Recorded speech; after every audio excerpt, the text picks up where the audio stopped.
Hi everyone, I am Ava Jean from TechChick.com. I am going to show you how to convert your DVD movies into a digital file, DVD to digital format. It's a very easy thing to do, and I'm going to show you exactly how to do it. I, of course, do want to remind everybody that most of these DVDs, actually I shouldn't say most, almost all of them have some kind of copyright laws. I do this because it's just I'm able to, I guess, keep them without worrying about them getting ruined. I have a son who likes to never return anything to its case, so they tend to get scratched, and this way I know that I'm preserving it and not having to worry about it. And then it's also nice. It's also nice because of the fact that, let's say you're going on a trip, all you have to do is take your computer, I mean, if it's a laptop or your external hard drive, and you can watch it off there. You don't have to bring a case full of DVDs and have to worry about leaving anything anywhere. It's really nice to have them in a digital format. So that's what this is going to be about. Like all my other videos, I record everything with ATube Catcher, which is, it's a free program, and I do not get any endorsements from ATube Catcher. I just like the program so much, so I like to, tell everybody what I use. With it being free, I do like to warn everybody, since it's freeware, how do freeware people get their money? Well, they stick other downloads into this download. For instance, I think there's like 3 separate other downloads that come with ATube Catcher, so you really have to watch what you install. Make sure you're saying you don't agree with something. You're gonna, of course, when you download it, you're gonna get a few pages. One's gonna ask you for, it's going to make you agree to ATube Catcher stuff. Obviously, you gotta accept that. But then after that, I think there's a few toolbars it wants to throw in there, and there's even a PC cleaner, I think. Do not install that stuff because it's going to cause you nothing but pain.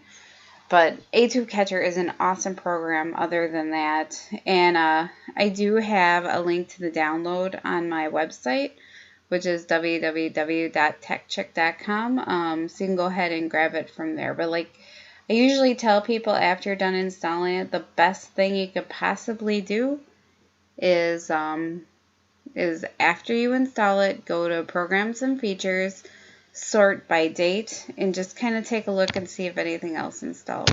That's the best way to check. Normally, I mean, as soon as I tell people to keep an eye on it, normally they see it, but every once in a while we all miss stuff. So just after you're done installing, just go to Programs and Features and see if anything got missed.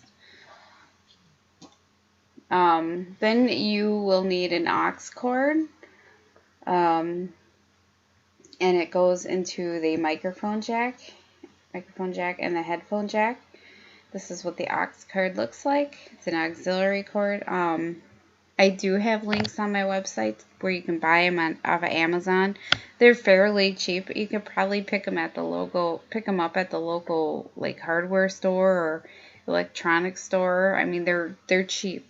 If you have a newer laptop, you will probably need some kind of an adapter because most of them just have the headphone jack now.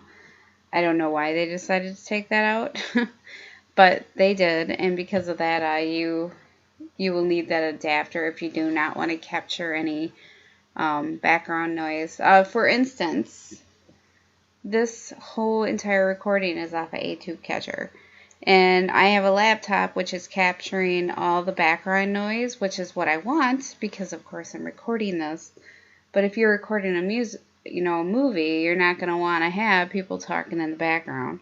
So the best thing to do is get this auxiliary cord or that adapter and record it during that. Another thing I also like to point out is I have a computer that's hooked to my TV. It has a DVI in the back, but then it is hooked to my TV through HDMI. So it has DVI on one side and HDMI on the other. Well, because the HDMI also, you know, the DVI to HDMI, it transfers audio as well. Even though I have the 2 ports like this on there, it doesn't sound the greatest. So keep that in mind also if you do have one of those cords like I do. Recording, you're going to have to play with it a little bit. I usually use my, the one I use most of the time is just a regular monitor. But I was playing around with it the other day, and I noticed that it was it sounds weird when you record it like that, when you have DVI to HDMI. Just something to keep in mind. Alright, so now we're going to go ahead and launch a tube catcher. So when you first launch it, this is what you get. You have, as you can see, there are lots of things you can use. We are just going to use the screen capture because that's what we're doing. This is going to record anything on your screen where we want it to record, I guess. Go ahead and we'll click on that. If you accidentally X out of there, not a big deal. Just got to click on it in these tabs. First thing I usually do is pick the section. The one thing to keep in mind is when you first open a file, I'm just going to use I guess like a commercial that I have recorded off Planet of the Apes. Just because this computer doesn't have a DVD drive, so I just did it like this just to make it easier. But remember, it records anything on your screen. So if you have a movie playing, it's going to record it. But if you notice in this, and you got to ignore this.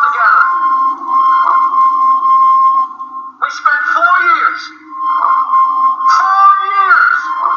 fighting that virus, and then another 4. But if you notice it, do you see how it doesn't fully take up the whole entire screen? It just kind of does it here. So what I like to do, because I do this a lot at work, I put tape, I know that sounds funny, in the sections where I know that it's not going to play, or something. This way when you record it, you're just recording the part that you want to record. You're not recording any of the other stuff. Go ahead and close that. But for right now, I'm just going to do the whole entire screen just because. So what you do is I'll do this again. Hit screen selection or select area.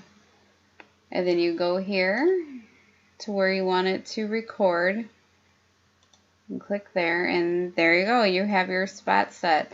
Unless you want everybody to see this awesome box right here about a tube catcher.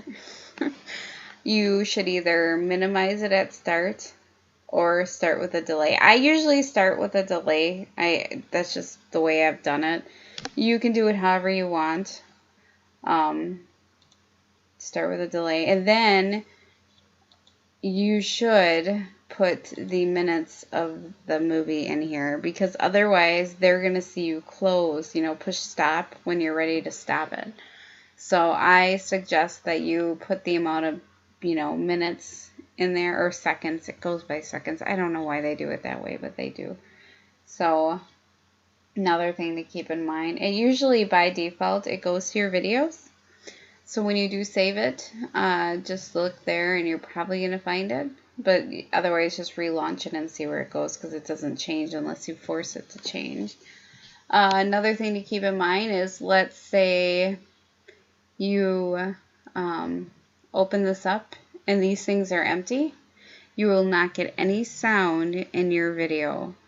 So I have done that before. So make sure you keep that in mind. When you record this, it's going to be the whole amount of the movie. So if the movie is an hour and a half and you have nothing here, you're going to record a movie with no sound. And trust me, that sucks. So make sure these 2 spots are filled in. Otherwise, you're not going to have anything to record. So I'm going to get rid of that for right now, just because I'm showing you guys how to do it. Then after that, you would just hit start. And then it would... when it would start, you would get the blinking lights. I don't know if you're going to see it, so we're going to... But anyways, yep, now we have 2 blinking lights because I'm recording twice. But anyways, okay,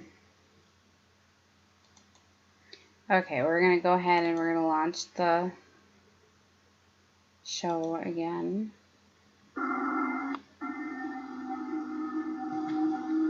We're going to record it. We've been through hell together. We spent 4 years. 4 years fighting that virus and then another 4 fighting each other. It was chaos. And that's pretty much it. Then you have your movie. You just go and you find it in that one. You find it, you know, right here where you kept it. It'd be right there, and then you should be able to play it. I mean, it's a very nice tool to have, and you can record any of the videos or DVDs that you have in your library or anything that you, well, I shouldn't even say that you rent. But just remember there are copyright laws, and you got to be very careful because that doesn't sound like fun, you know, going to jail and getting a nice little fine. So keep that in mind when you are doing this. And if you have anything else that you would like to learn how to do, let me know. You can visit my site at www.techchick.com and either send me a message or, I guess, get a hold of me. You can reach me on Twitter. I have all the links on my website. Like I said, that www.techchick.com. I love to help, so anything you need help with, you just let me know.